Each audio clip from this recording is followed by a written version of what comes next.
What's up, Johnny? Are you sick?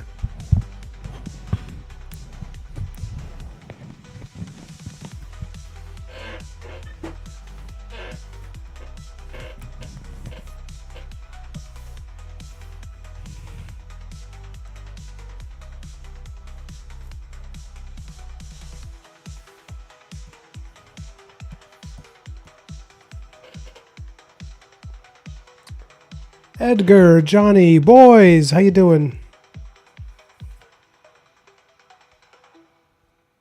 Here, let me take off my headphones. I'm listening to a YouTube channel. There's this YouTube channel I discovered last night. This is what happens when you're engaged and your fiance goes away for a weekend. You get into some weird stuff. I discovered this YouTube channel last night, and I've been like obsessed with their videos. I can't believe I never heard of them. They're called Scammer Payback, and it's a YouTube channel where they just they catch internet scammers and they save people from getting scammed. So they'll intercept scams on the internet, and it's riveting. It's like, because it's directed kind of like a crime thriller. It's like, and then the name is silly. The name, Scammer Payback sounds like it makes me think of like that show from the early 2000s. What was it, Bully Beatdown or something like that? But super satisfying as someone who's been scammed. It's like they bait scammers into situations, and then they get them. They've actually led to some arrests, which is pretty cool. And it exposes a lot of like the horribleness of internet scammers, like how they're just terrible people. Because the guy the way he does it is he has a voice like modulator that makes him sound like an old woman, which is like usually the target for scammers is the elderly, and a lot of like widows and stuff, which is just peak humanity to do that. And while he's taking on this persona of this like older woman who's confused and befuddled and scared, he creates a narrative of his own vulnerability. So he'll talk about how like, oh, my husband died and I got a bad hip, so that and he does that to show you how the scammer will hear all this and be like, oh honey, I'm so sorry, and then just like find a way to get more money out of her, and he'll just keep them on for like 3 hours and troll them and like make it seem like they're gonna that they're gonna get all this money out of her savings, and of course it doesn't happen. And at the end the scammers like rage out, and he records it to show like how terrible you have to be. Because I think there's a narrative out there. I was thinking of this a lot today, so I'm sorry to explode on you guys with all this, but I've been thinking about it a lot, because like the narrative around internet scammers is being like, well, they're poor, a lot of them, and they're from poor countries, and that is true, and you've got to be sympathetic to the fact that people get desperate. But he's a hacker, this guy who runs the channel, so he'll show their information, and a lot of these guys are like driving Lamborghinis, and they're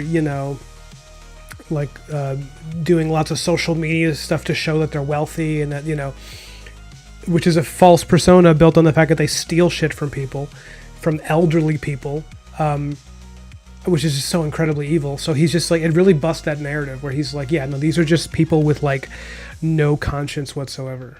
Like they don't even feel bad that they're like, there's some old woman on the phone and they're terrifying her into giving them money, making her think she's going to go to jail because of something with her account, something that's not real. It's just like, but it's been really satisfying, because like there was a few videos, because I've been watching it all day while I've been working. And there's a few of them where like they were able to intercept the scam, and they were able to get money back for the person who was the victim, and like their community will donate money to people who've been scammed, and it's like, I got emotional watching it. I got like choked up because he was able to help this old lady like get her money back from a scammer, and it was or to get reimbursed by all these people online like donated like a GoFundMe to like give her back the $6,000 that were taken out of her account. That's like all she had, so that was cool. Anyways, it's been on my mind, and I was watching it. I was gonna like listen to it while I started drawing, but I didn't realize how many people were gonna pop in the chat so quickly, so I'm happy to be talking to you guys instead. Okay, Johnny's not sick, he's just tired from work. Oh, I'm glad you're drawing. What are you working on, Edgar?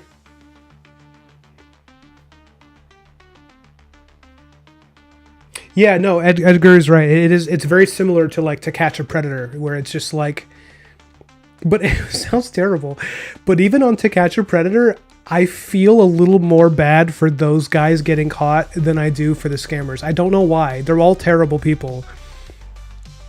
But I think because with the To Catch a Predator, you can see the panic. Even though these are like literally child predators, you can see their panic, and they're like, and like a lot of them seem like really lonely people, and it's like obviously they need to go to jail for what they're doing.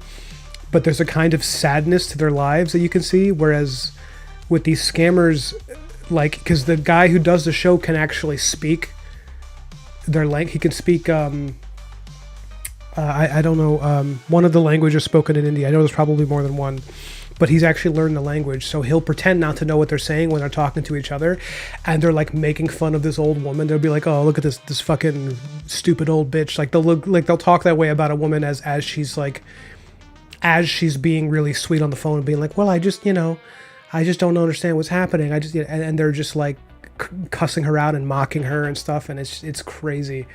So I know it's weird to say you have more sympathy for the guy. I don't really have more sympathy for the guys from To Catch a Predator, but I think because you can see their panic, it's like you have a normal human reaction of like, bro, like you have like, it's like, you know what it is? It's Schadenfreude.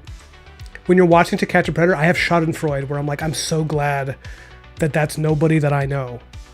Whereas when I'm watching this, it's just rage. It's just like, I think it might be a good way to put it. Yeah. Because neither one of those groups really deserve sympathy. That's probably why one of them, like, I see a little more. I recognize it. I'm like, oh, that's a.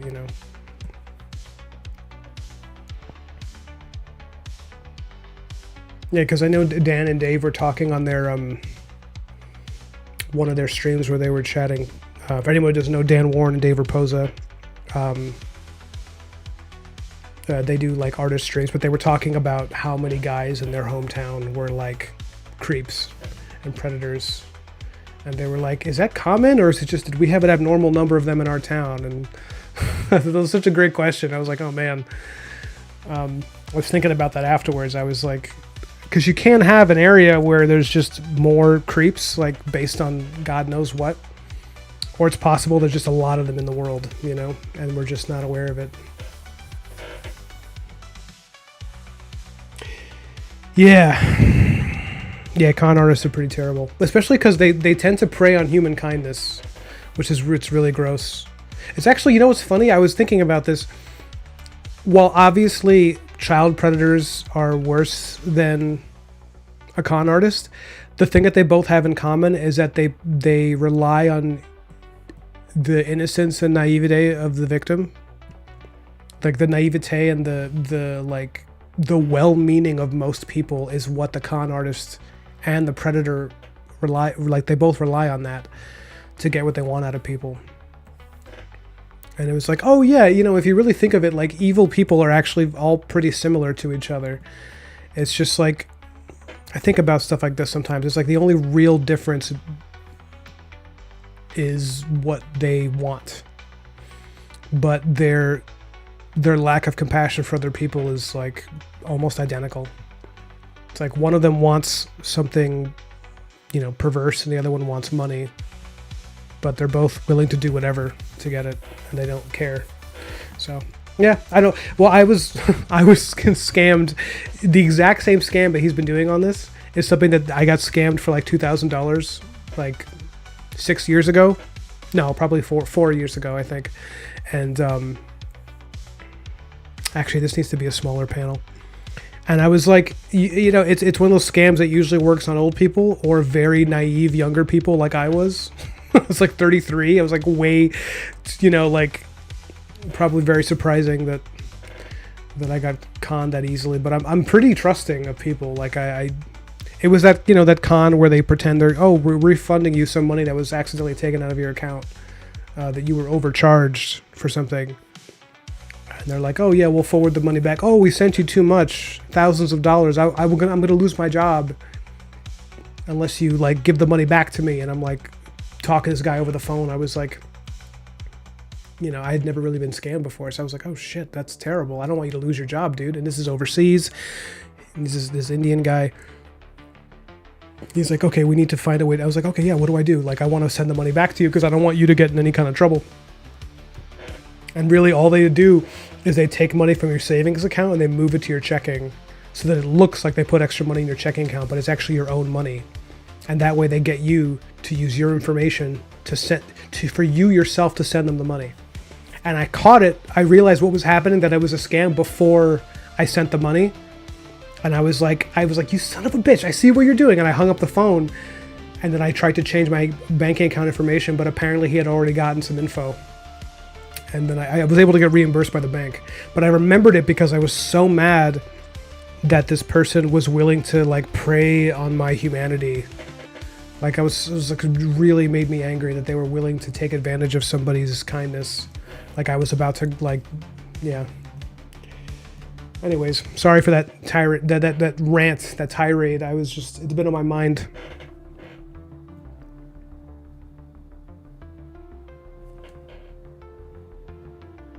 John, I hope this starts a long conversation about scams and people's scam-related stories.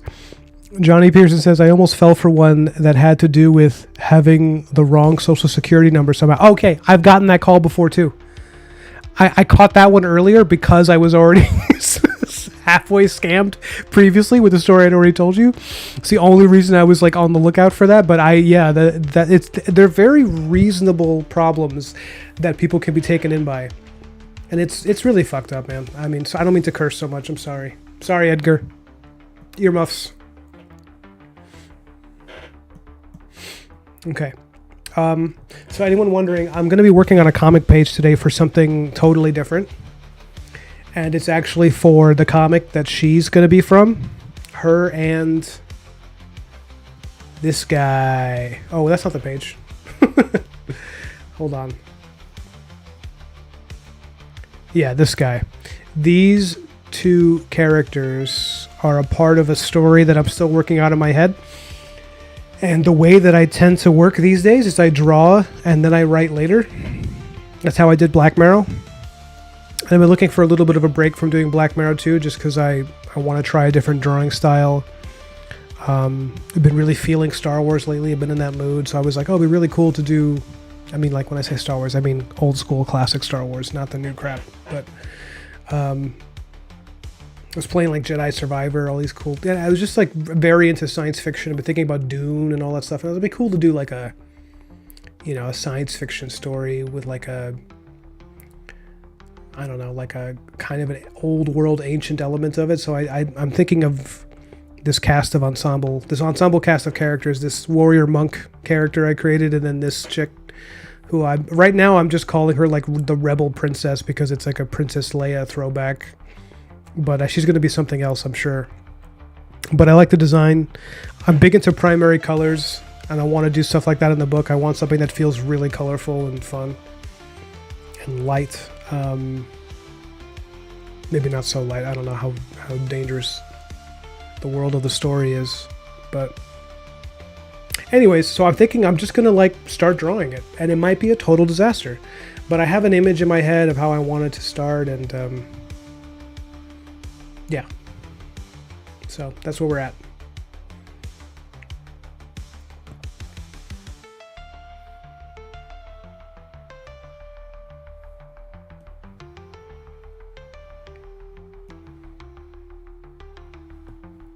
I think I want to flip this.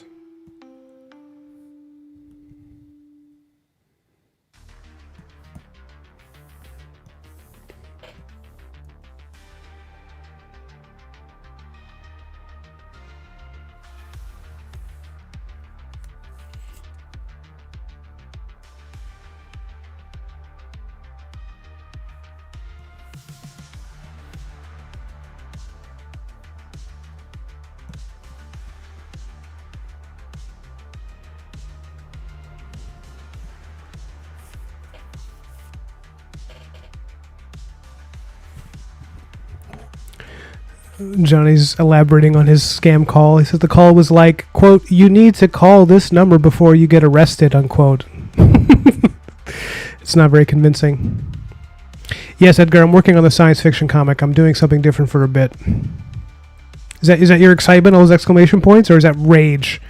Have you read Ringworld? Asked Johnny. Stephen Colbert recommends it.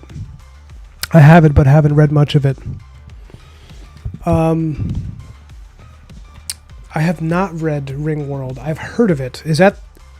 I'm assuming that's a story where the whole universe of the story takes place on like a ring, or maybe that's just me guessing. I don't know.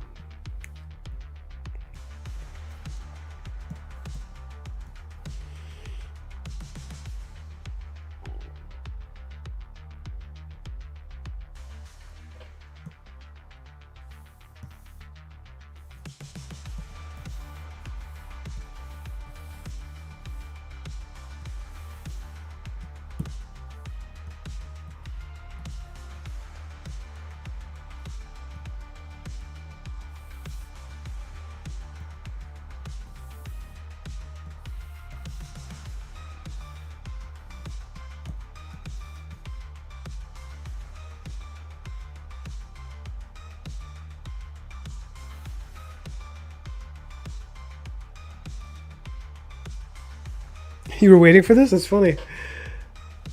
You're so new to my channel.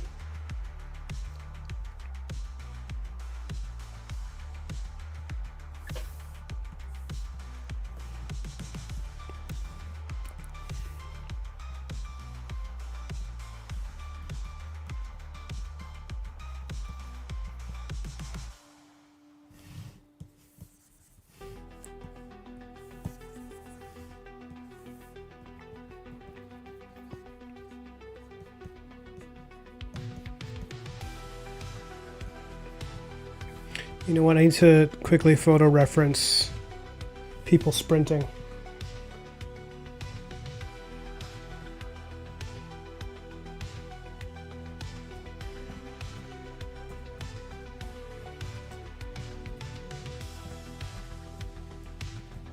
Like the way that the foot strikes the ground. I want to make sure.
Okay, so I roughed out the pose. I'm gonna do it now from a different angle.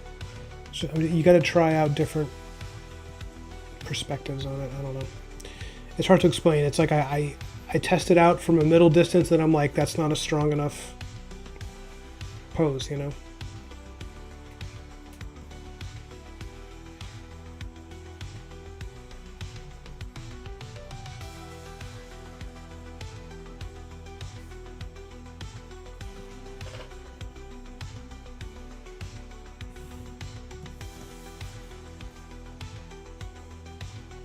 Oh, it's on the same layer as the... Man, batting 1,000 tonight.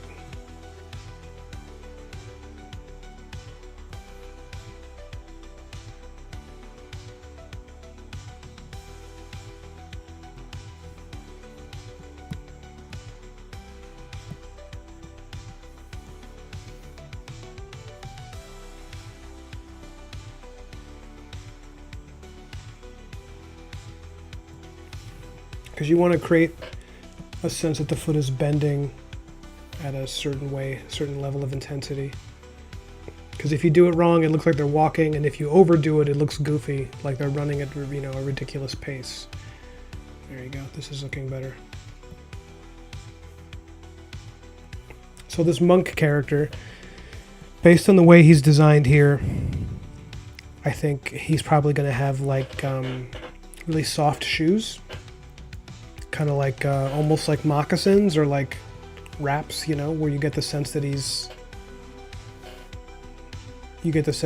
like a it's like a world full of technology, but his religion or his you know, whatever persona he has, it's someone who abstains from too much comfort or too much technological, you know, distractions.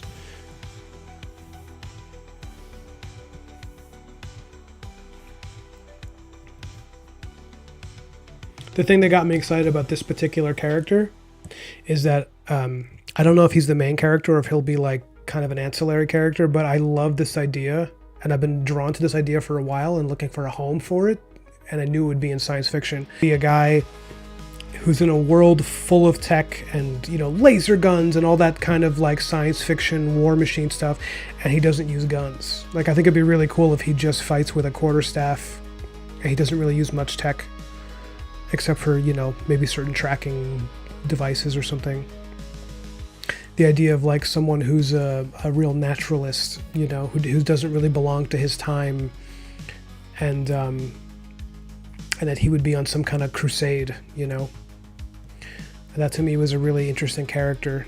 So that's kind of my starting direction. That's like my starting thesis for this. That's kind of what I want to do.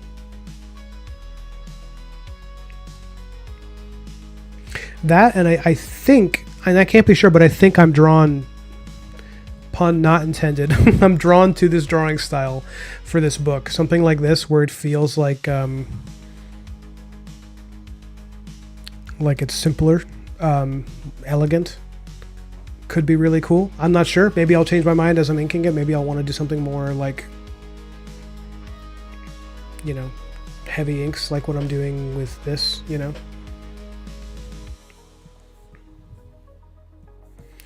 But the goal of this, once it's thrown together, would be something to pitch to, you know, like I think I'm going to try to see if Oni Press is interested, because I've been talking to them a little bit. I had sent a pitch to them before. They were actually, I think one of their editors, I think it was Oni Press, I can't be sure because this was a while ago, it was like 2 years. But one of their editors was actually interested in BLACKMARROW. And he just didn't get back to me in time, so I ended up going with Scout. But they were very nice, and they were like, hey, listen, if you got anything else, you should, you know, send it our way. So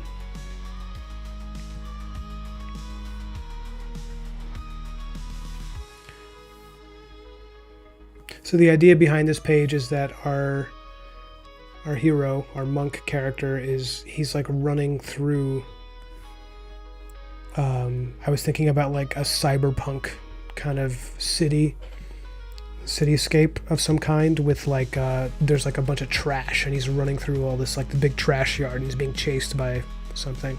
Like I want to start this with a big action sequence.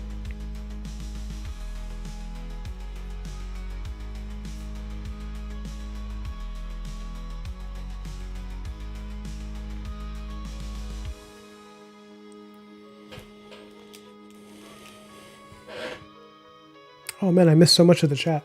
I'm so sorry, guys. I'm getting used to the new amount of subscribers. I was very used to 100 people or so, and now it's at 500. So I'm not used to the chat being so consistently active, you know, because for a while it was like just 2 or 3 of my buddies, and now it's, you know, it's just more consistent people coming in. So I'm going to try to catch up.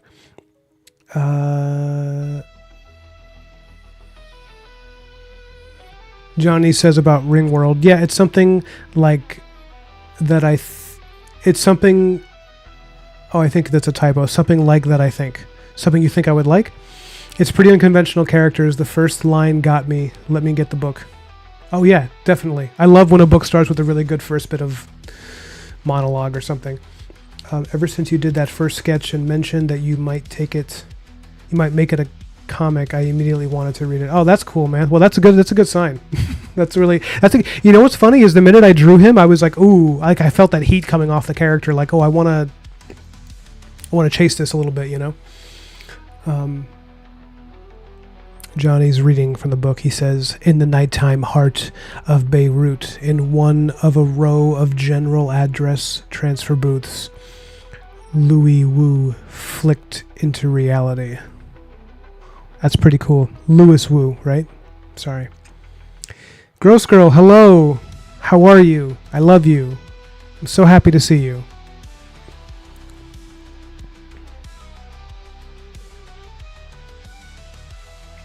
You're in a heat wave? I'm up here in the mountains of northern New York where it is already quite autumny. It's like 50 something to 60 every day. It's beautiful out. It's so sunny and the leaves are already starting to fall though.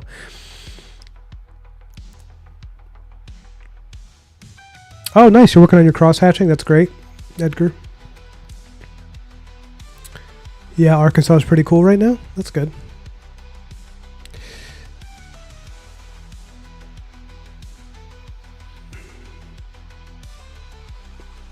Johnny got his lip pierced.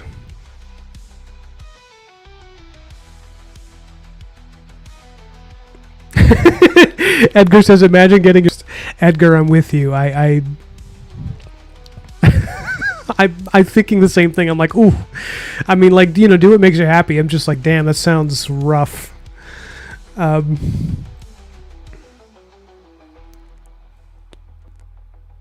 you taste metal, he says.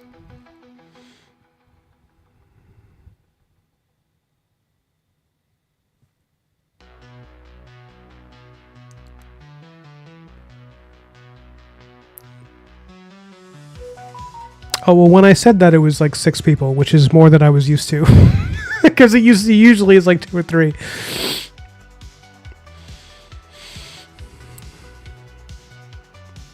Thanks, Gigi. Gigi says, also, Ryan, if you are free later, I can help you set up the YouTube chat inside the stream. Thank you. Maybe, I mean, I'm going to be up late tonight because I got to pick up my girl at the airport at like 11. So it's 8:20 now. So I was figuring I would do like a 2-hour stream and then, I don't know, head out.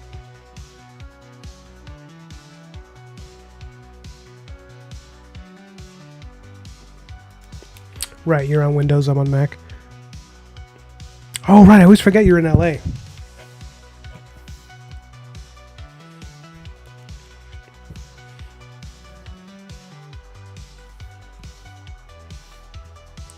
How's the comic going, Gross Girl?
So much of drawing is just erasing. It's just erasing over and over.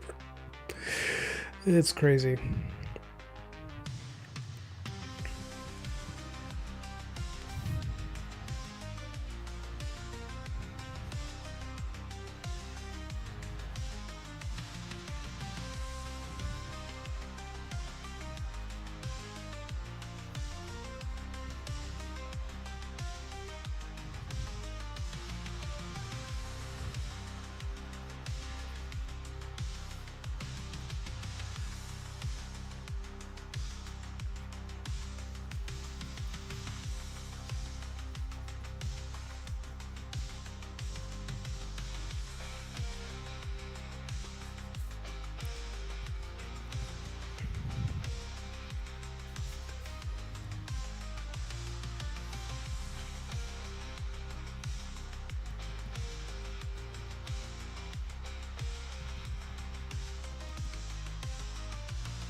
Something that I might change though is in this sketch, I gave him these like solid brown gloves, and I think for the actual comic, I'm gonna do the sawed off fingers. Like I'm gonna have it look more like biker gloves.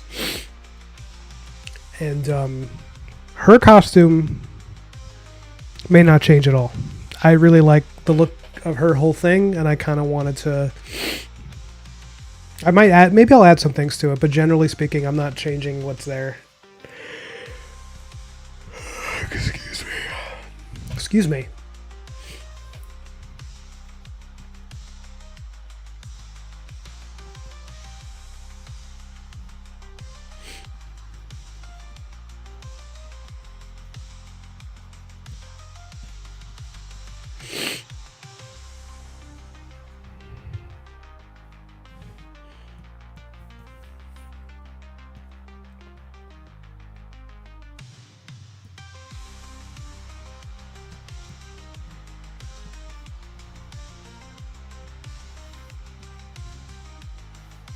Let's see, his costume is... Okay.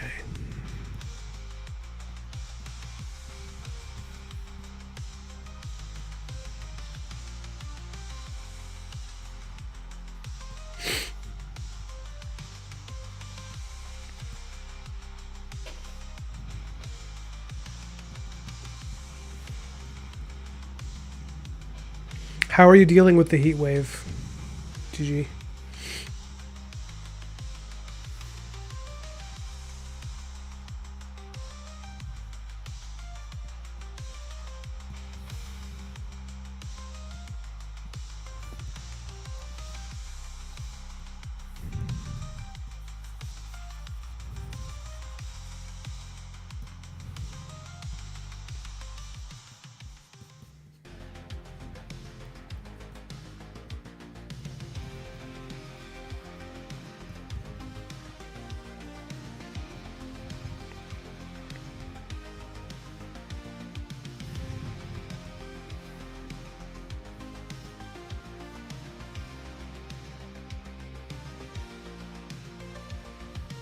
Oh, you know what? Hold on.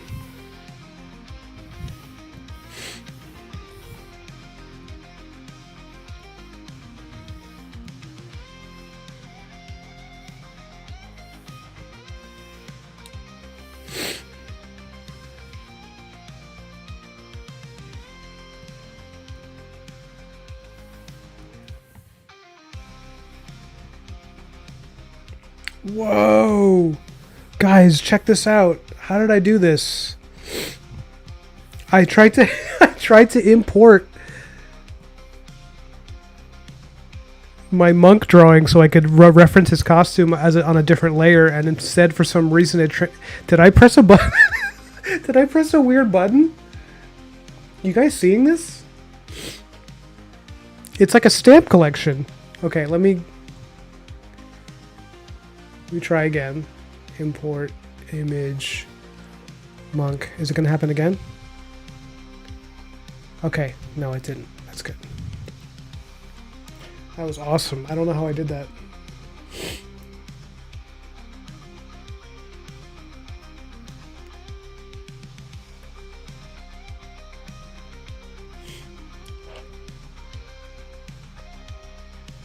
Gross Girl says, don't wait. Fail faster. You'll learn as you go. That is such good advice that I wish I knew. I mean, whatever. I actually constantly worked and failed a lot, so maybe I should stop acting like I didn't do that. But I failed quite a bit. Yeah, no, that is really good advice. You should listen to her, Edgar. Failing is so important. It's so important to suck at something for like a long time. It's such an important part of learning.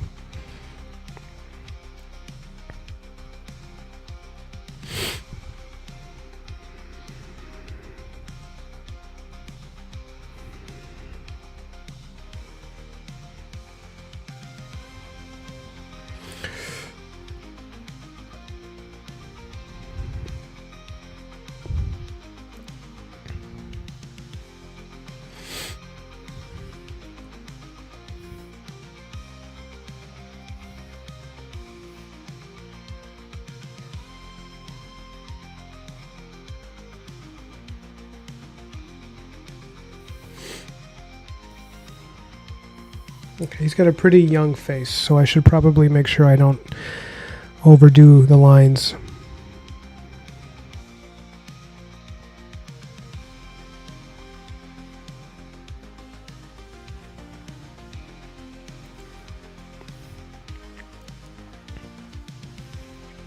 I'm still figuring out who this character is, but I get I really like this idea that he's like not unemotional, but he's fairly stoic. You know, he has a lot of focus and diligence, and I don't know who she is yet. I don't know so much about her, but I'm really interested in sort of feeling out how I'm gonna make her interesting. I think she's probably very, very clever. Yeah, I don't know. I don't know exactly. I created her like 2 days ago, and I still don't quite have a feel yet. I had a much more strong visual impression of her that I wanted. So it's going to be a process.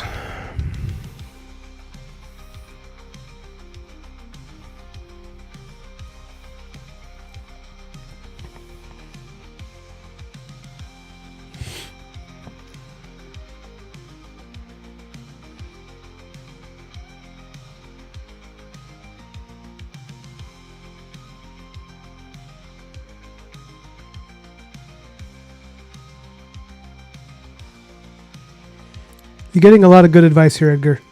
These people are very smart. Oh no, you have termites in the living space? It's not as bad as it sounds. Okay. There's only a few. All right. They were in your bed? No! I hate that. I'm sorry.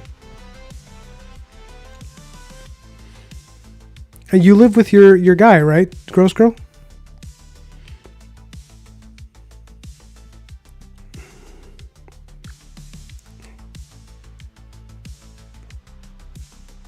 Has he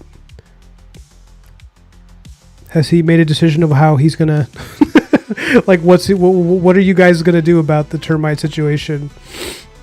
At least I thought you guys lived together, but I think it's possible I misheard you.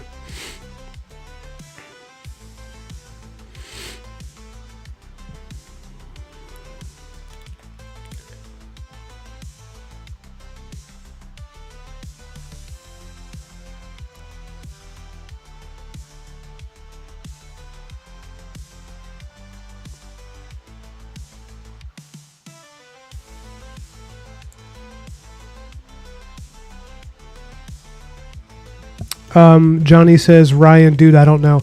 I don't know which thing you're responding to, though, because I've been talking a lot. I'm sorry. I've been alone this weekend, guys. My girl's been out of town, so the minute I started the video, I've just been shooting my mouth off.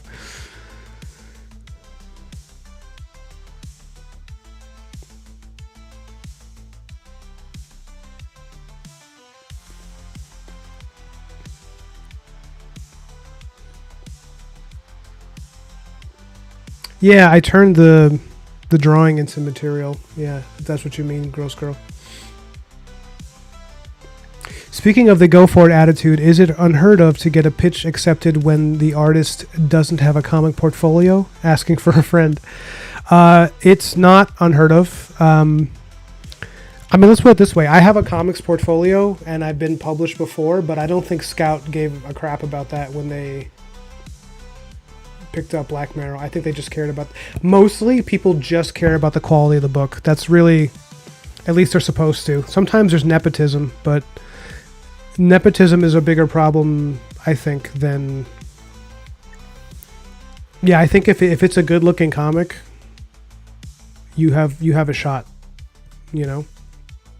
It's not... They don't often... In my experience, I haven't known them to give a crap about whether or not, you know, I have some extensive portfolio.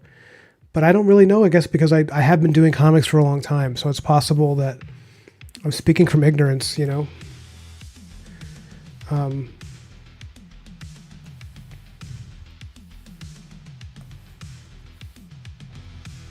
Because I don't know, when they picked up Black Marrow, I don't know if they cared about West Deacon, which was the first comic I'd published. Well, that's not true. It was like yeah, no, I was the first, actually. There was one afterwards in between, but I was a co-creator on that one. That was through Source Point Press.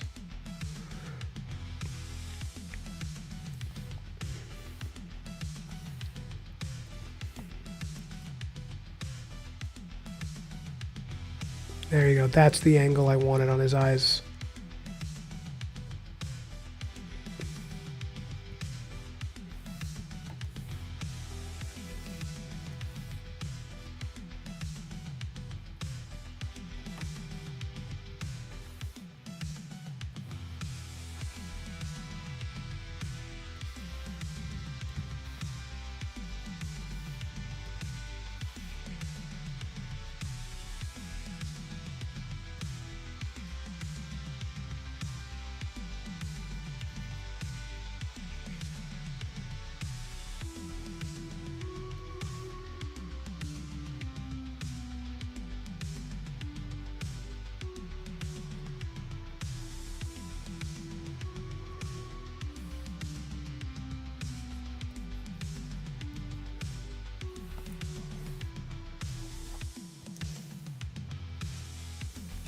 See that again. Okay, so those shoulder pads aren't so overwhelming.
Thanks, Edgar.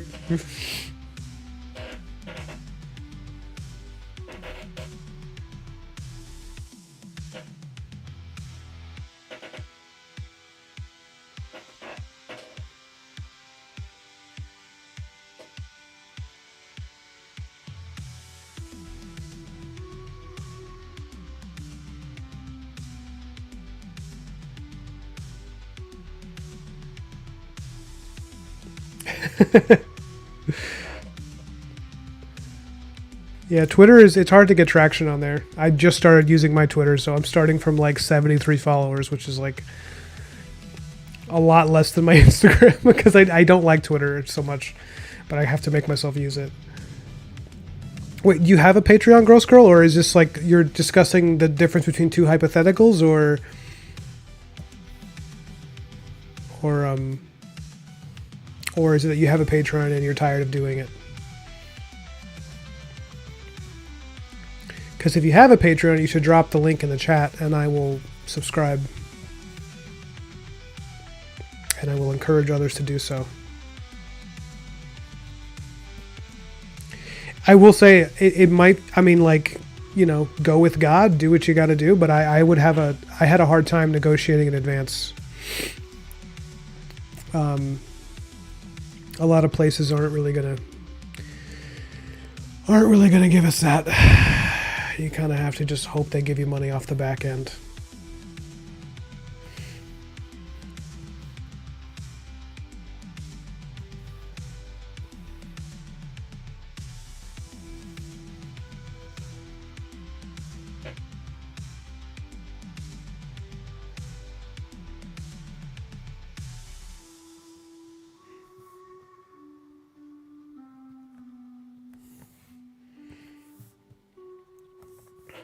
I'm going for a bit of consistency with his character. I think I made his nose a little too... I think he's going to have a little bit of like a rounded nose. Because the way I drew him here, he's got a little bit of a bump. He's a little more kind of boyishly handsome there. And here he looks a little more mature. And I think I like the former for him.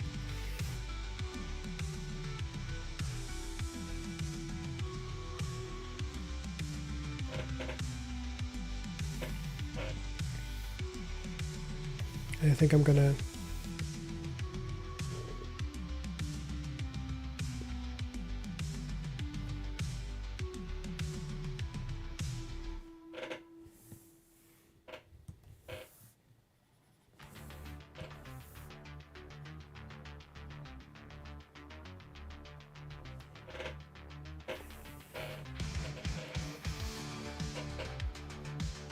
I mean, now that I've got those eyes right, maybe the mouth was better how it was.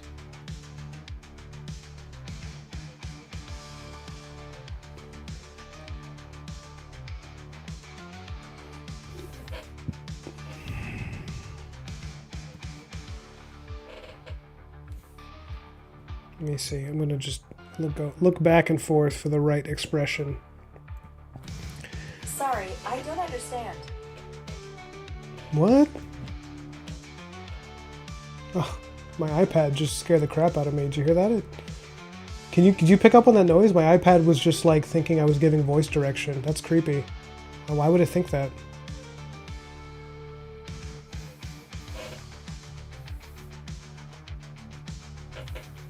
I did not push a button on it. It's done that before.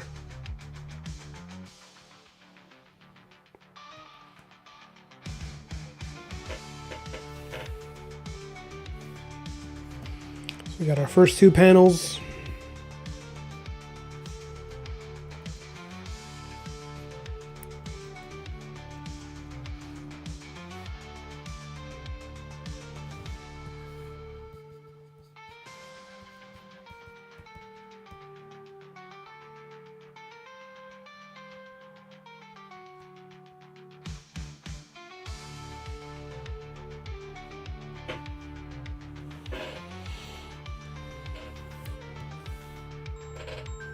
Hold up, guys. I gotta answer this.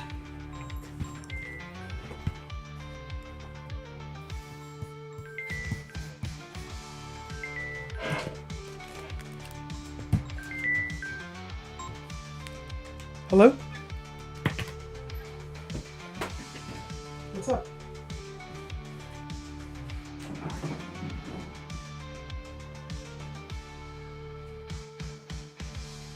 Great.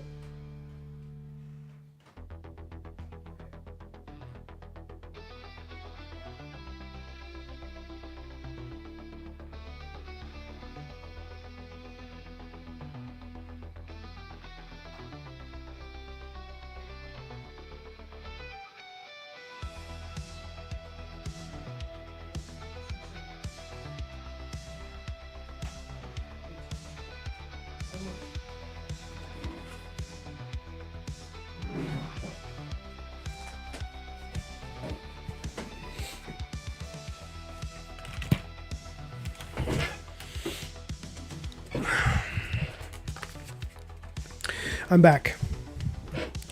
There's my girl letting me know that they're arriving a little bit earlier than I thought, which is great.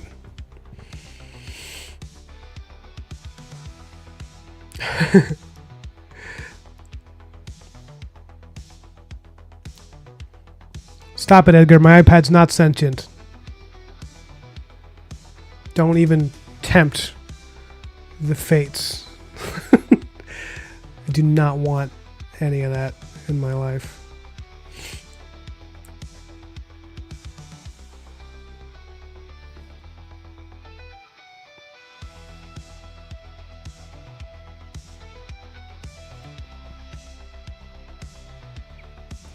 I'm a big fan of a meaty sauce.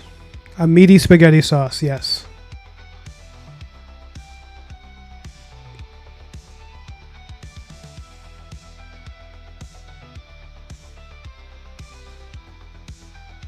You don't like mushrooms, Johnny?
Yeah, I'm a big fan of a meaty spaghetti sauce because I kind of just like meat in everything.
I'm trying to do is I'm trying to move the panels in such a way that I create this line.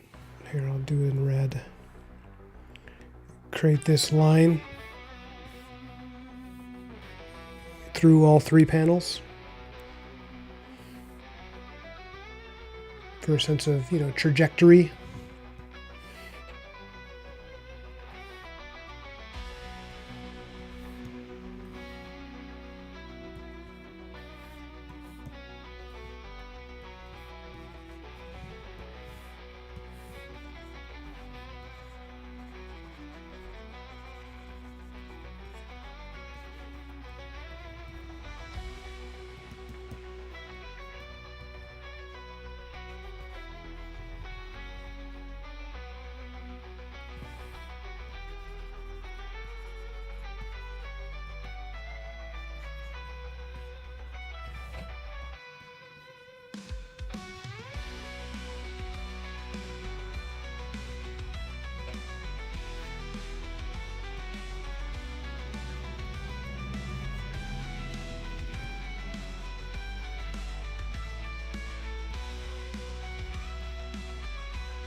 So the staff that he carries, this metal quarter staff, I was thinking it'd be really cool if the staff was, you see it here, it's like a little rod that he keeps against his back. It looks almost like a scroll that he pops out into this, like, you know, and the idea that it's like the staff, I was thinking about the staff as like, it's just like a tool that he uses for everything. You know, it's for self-defense, like martial arts, but it's also like if he needs to use it to do anything, it's like he just knows how to use it. It's like the idea of a character existing in this world that's really full of plentiful technology, but he's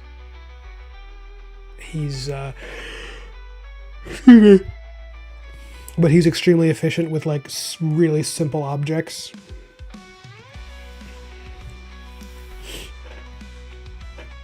Okay.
Might go for it. Let me try some thicker panel borders. Trying to think of what's going to go well with the inking style for this.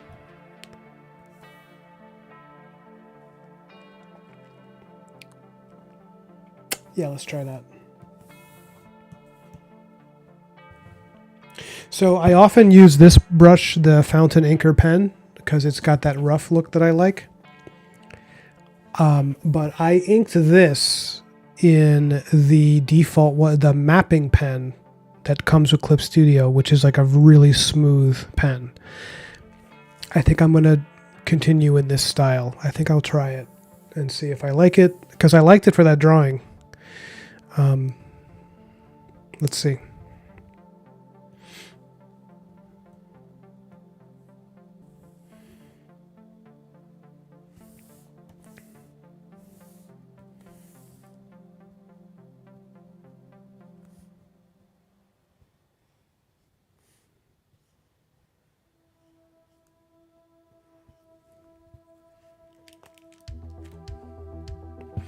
You like the mapping pen too? Yeah, it makes sense that you would also really like it because it goes really well with your style, the way that you work, GG.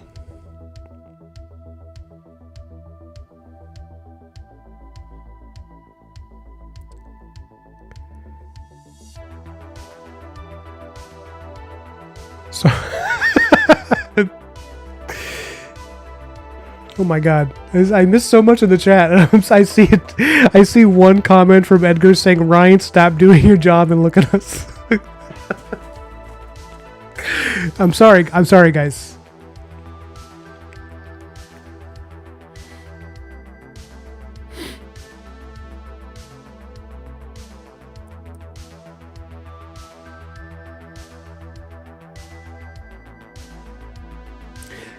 Gross Girl says, I knew you were a man of taste because I like meat, said I liked mushrooms, or both.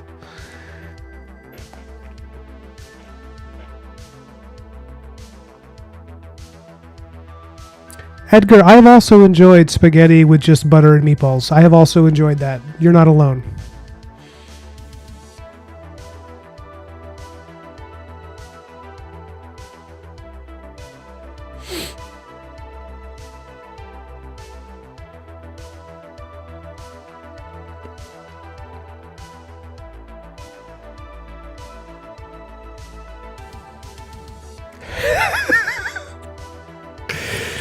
Damn, Edgar's trolling on the vegans.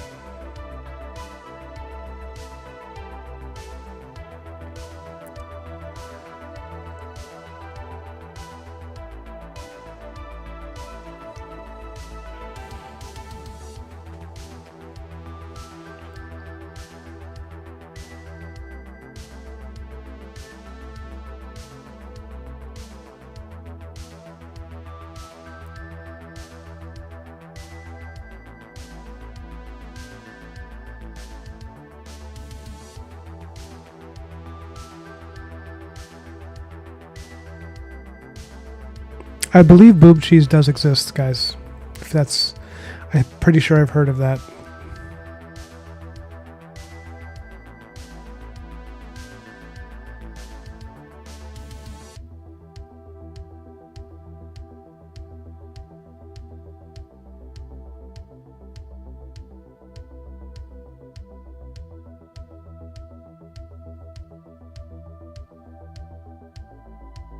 I'm sorry for anyone who can't see the chat. They're just watching me read it. I'm just like, this conversation that you guys are having in chat really went off the rails, and I feel like I'm a spectator. I feel like I'm watching. I'm having an out-of-body experience while I read this.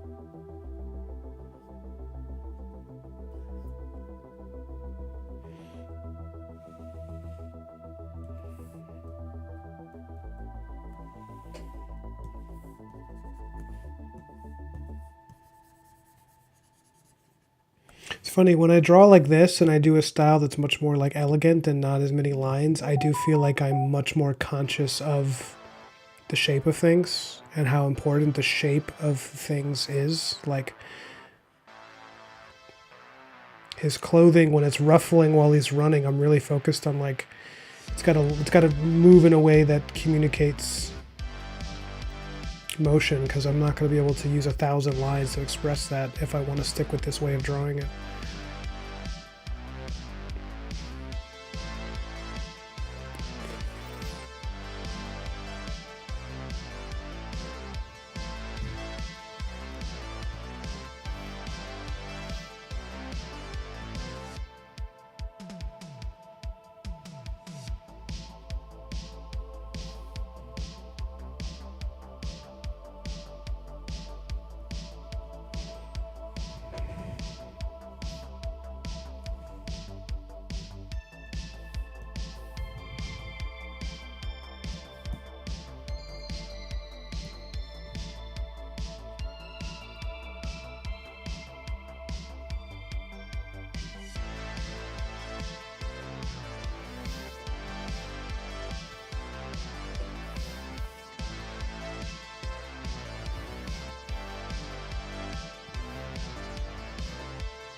I usually ink the faces first, but with this one, I don't know, I decided not to. I decided to wait and get the body down before I...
Hmm.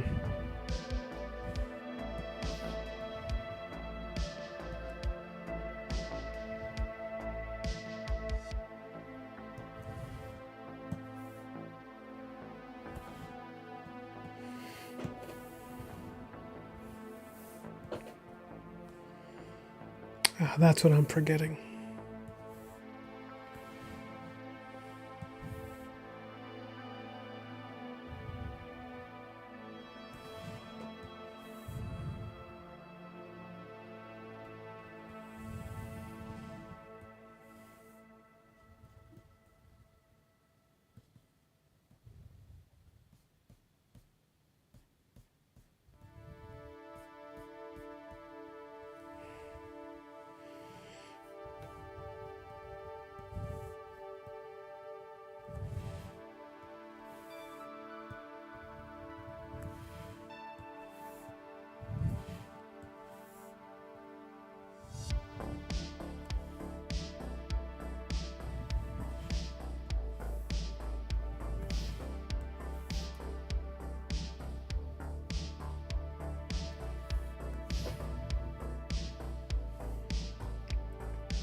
So for anyone wondering, a really good way to communicate motion and action is to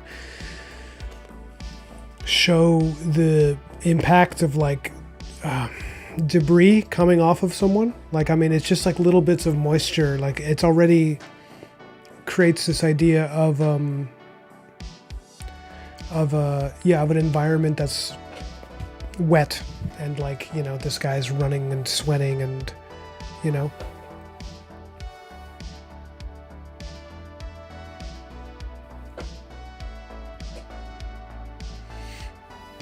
And that's, yeah, just little things like that. You don't have to pile on all this line work if you don't want to, you know.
I think it's really good if you're someone who's typically does a lot of line work and you lean heavily on detail, it's good to switch it up and try a style like this, because what I notice when I do this is that one of the reasons I find drawing this way really rewarding as a change of pace and as, you know, just a way of making comics is that I think so intensely about each line. Like, I think so much about each line and how important each line is. And it's like, it's such a different mindset. Instead of being like, oh, you know, I'm going to use 1,000 lines to describe the contours of this face. It's like, no, man, you get like 4. You get 4 and you got to make them count. And think about what those lines are.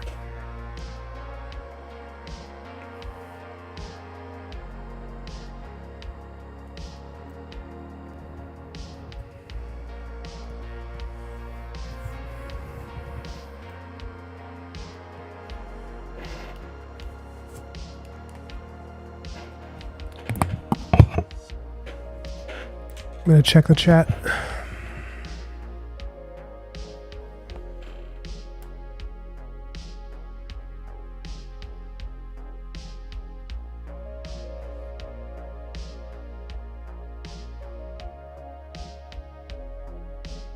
Oh, I'm sorry. I'm sorry you've had a lot of death in your family. Your old fishing buddy, were they much older than you?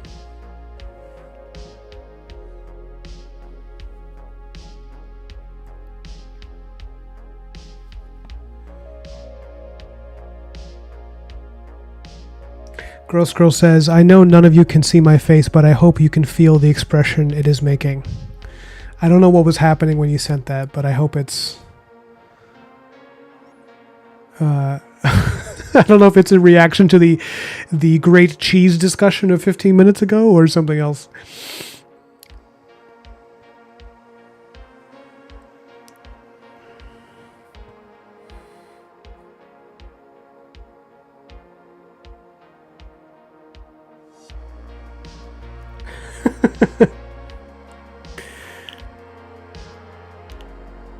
Yeah? Oh, so Gross Girl says, I'm starting to enjoy designing titles and logos. That's cool. I wish I had that joy. I don't. I have a hard time with... I don't do graphic design. I have to hire somebody to do logos and stuff for me because I just don't have that. I don't have that technical know-how, for one thing.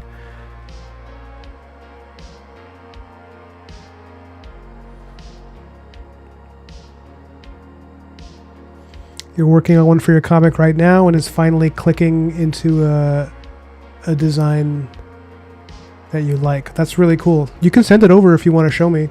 Or maybe you don't want to show anybody yet, but I would love to see it.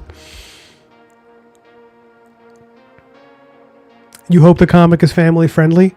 Yeah, I mean, it's... The content of it's probably serious enough. But I don't think it's going to be gory or anything, and I don't think it'll be like no, I don't think there'll be nudity or anything, at least not in a overly provocative way.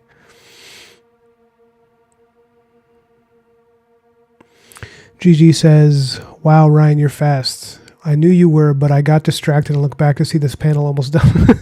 Yeah, I don't know. Thank you. I appreciate that. I tend to just go. I don't really... I've always been that way. Like, even when I was a kid, I wasn't obviously able to draw the way I am now, but I remember even then I would work really quickly. I don't know if it's like I have an unreasonable sense of urgency or what, but... Oh, check him out, Edgar.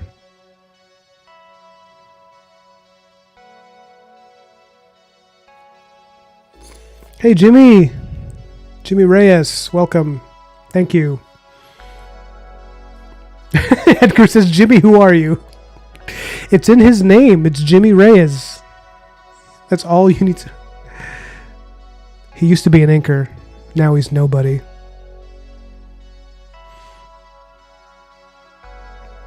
Yeah, you should follow Jimmy's channel.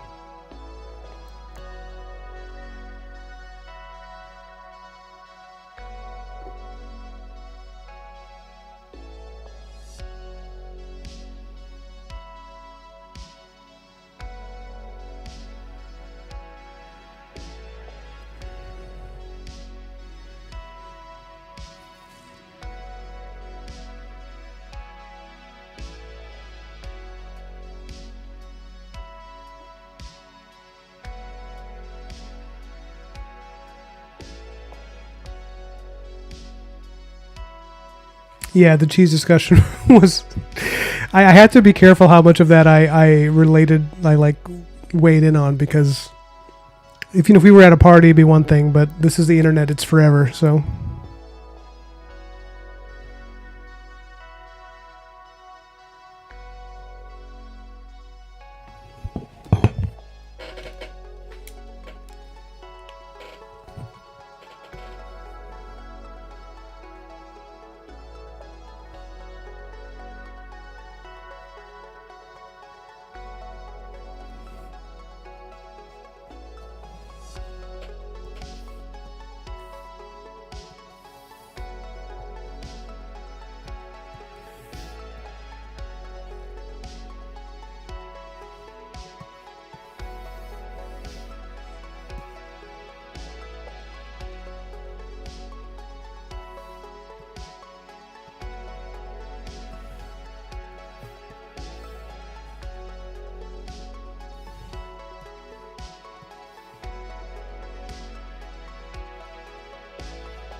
Sorry for the sounds of my phone, guys. I usually silence it during streams, but I want to make sure I'm paying attention to it so that I know if there's any delays at the airport where my girl's coming in.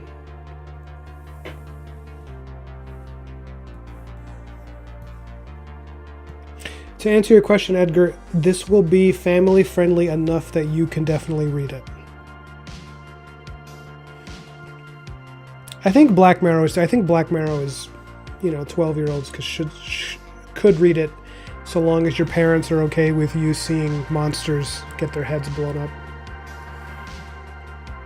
I feel like the things that are in video games are much more violent than anything that I have here.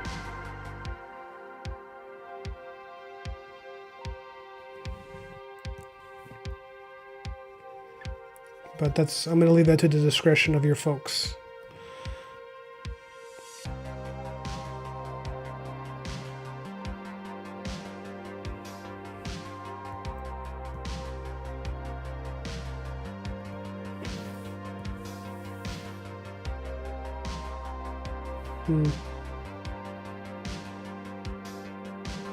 I might wait and do the like bullet streams in color. Actually, no, let me see. I think I should do it in ink.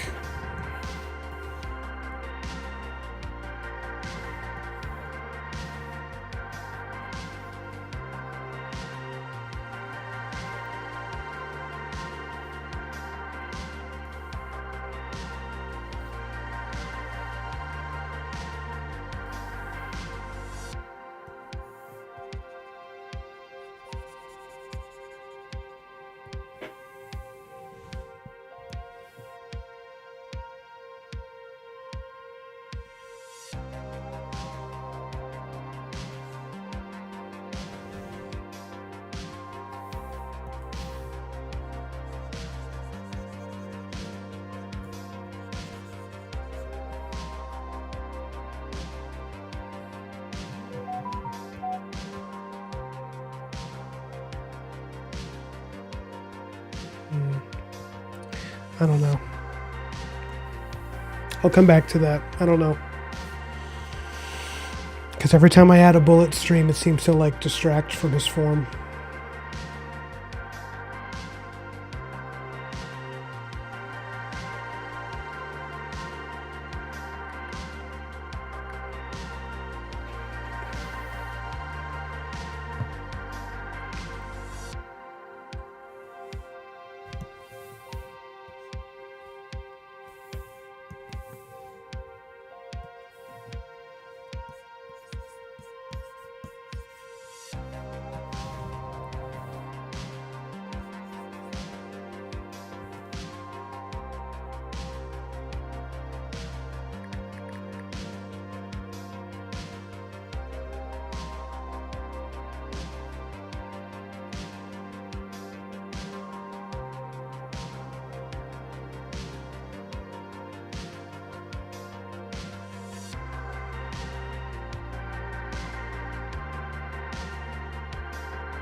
Just so you guys know, I'm going to leave in like probably 10 minutes.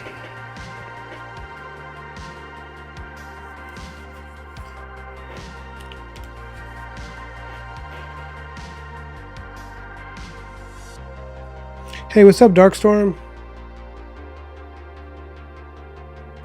Oh, sorry, I missed some... Gross Girl, you have an idea? You want me to zoom in?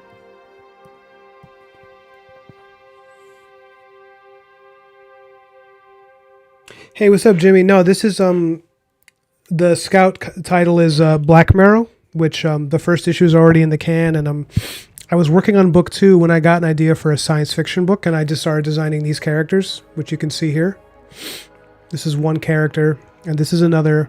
And that's kind of all I have for the book right now, which is kind of how BLACKMARROW happened. It was just an idea based on a design, and I just started writing and drawing it. So I'm going to do that with this. This is like Star Wars Dune-esque, like distant future science fiction space opera kind of thing.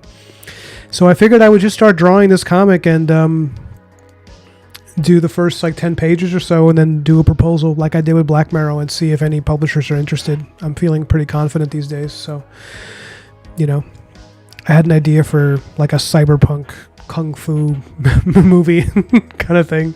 So we'll see. But yeah, that'd be fun. But thanks for your interest. Yeah, I mean, the drawing style is different because, you know, this is BLACKMARROW, which is a very different look and feel. It's got like a gritty, over-inked kind of look. This is a panel I just finished inking yesterday.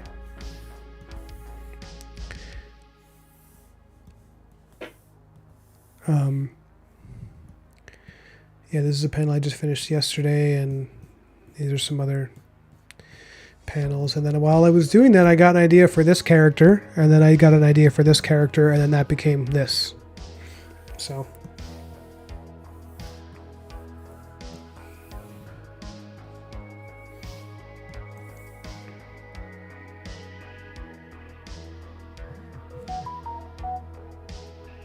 thanks, Darkstorm. I'm glad you're here, man. Thanks for subscribing.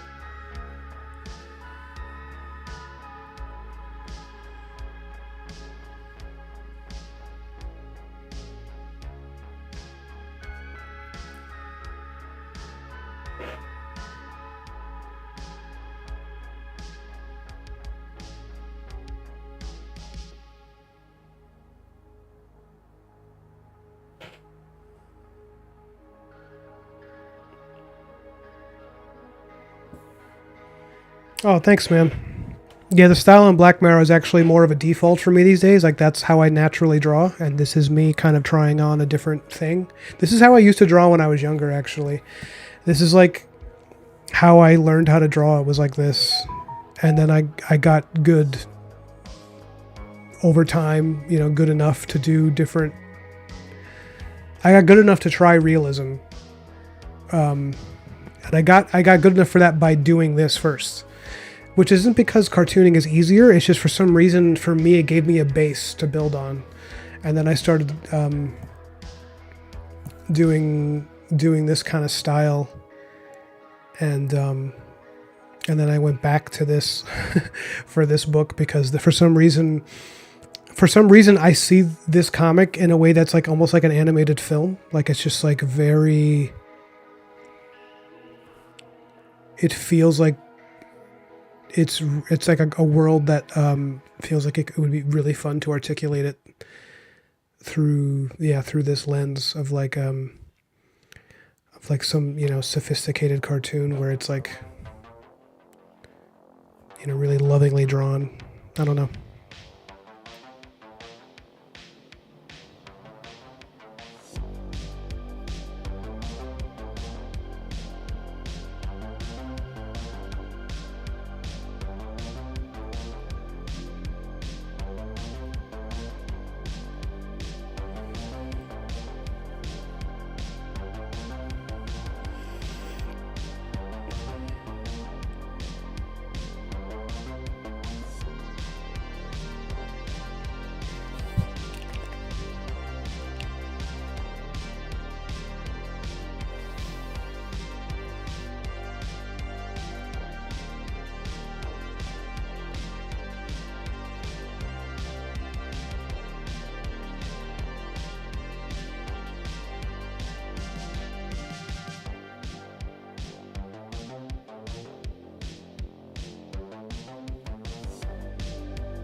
This book is also going to be a challenge for me because it's going to require a lot of mech design, which is not my strong suit. And I've always really wanted to do that. Like I wanted to do robots and spaceships. I just don't really have a lot of experience with it because I do a lot of fantasy, which is more organics, you know, trees and monsters and things that are flesh or you know, wood and grass and water and stuff. So doing like cyberpunk cityscapes and cold, big metallic ships is like a very new thing for me. It's not something I have a lot of experience in my professional life, you know. So, like right now, this is going to be like a field of like distant future detritus junk. Like, you know, I have to like think about what that's going to look like and, you know, all the weird gear junk that's going to be like laying around in this gross ass city, you know.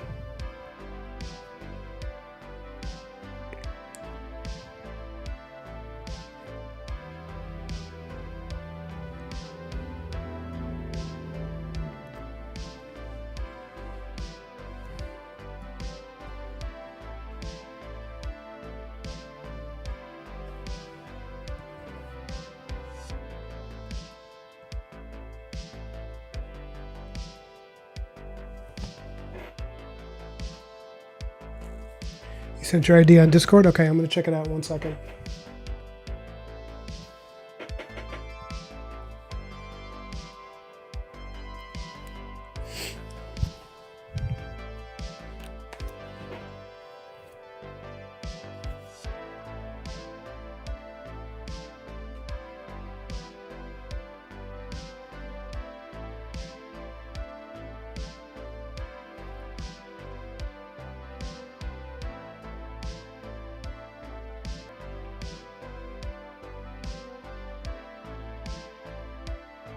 It is a good point, Edgar. Mechs are just shapes with more shapes. It's true.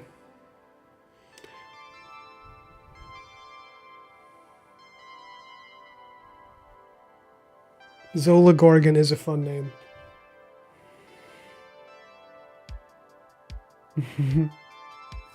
Hold up, I'm going to check this on Discord.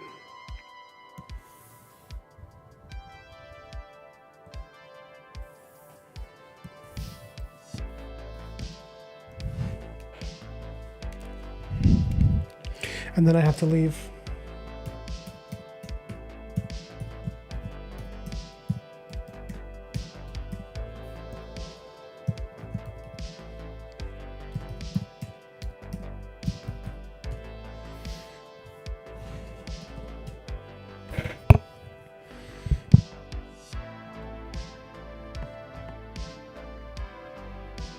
Oh, Gross Girl, that is a really good idea. Okay, the only reason that I don't think I can use it is because he's leaping away. The whole idea is that he's being chased.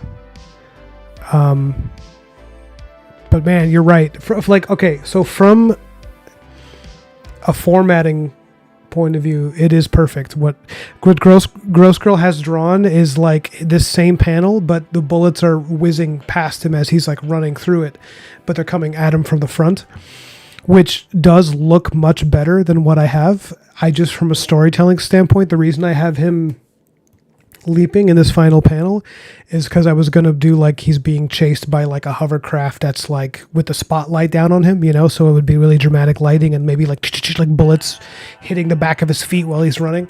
That's kind of what I have in mind, because the whole idea is that he's being pursued.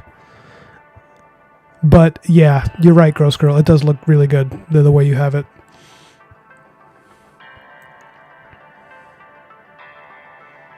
I gotta get ready to go. Gigi, feel free to send it. I can check it out because I'm probably going to end up waiting at the airport. I know I'm going to get there probably a little bit early, but I just don't want to risk not being there.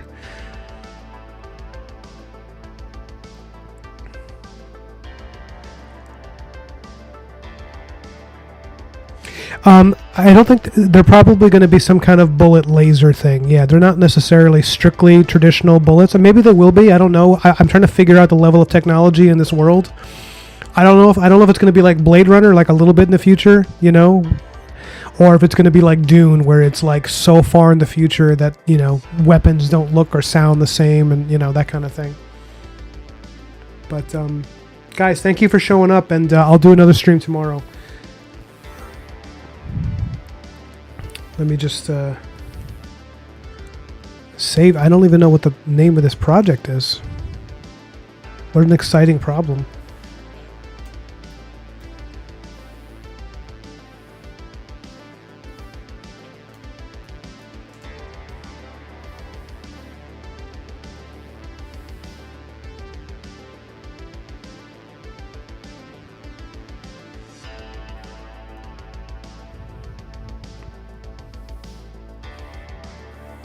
All right. Well, I'm going to be leaving you guys, as always. For the new people, I'm going to be leaving you with the trailer for BLACKMARROW.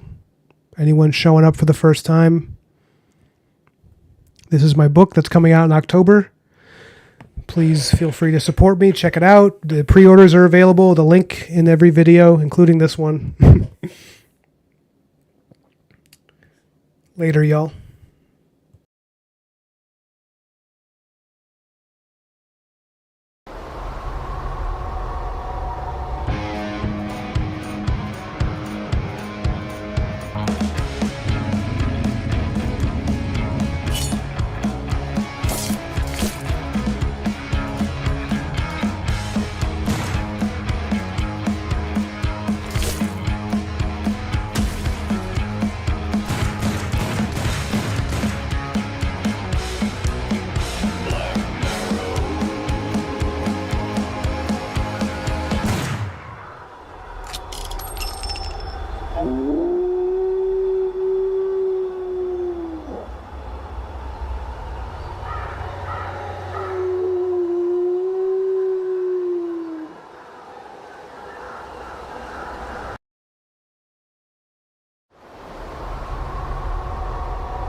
Oh.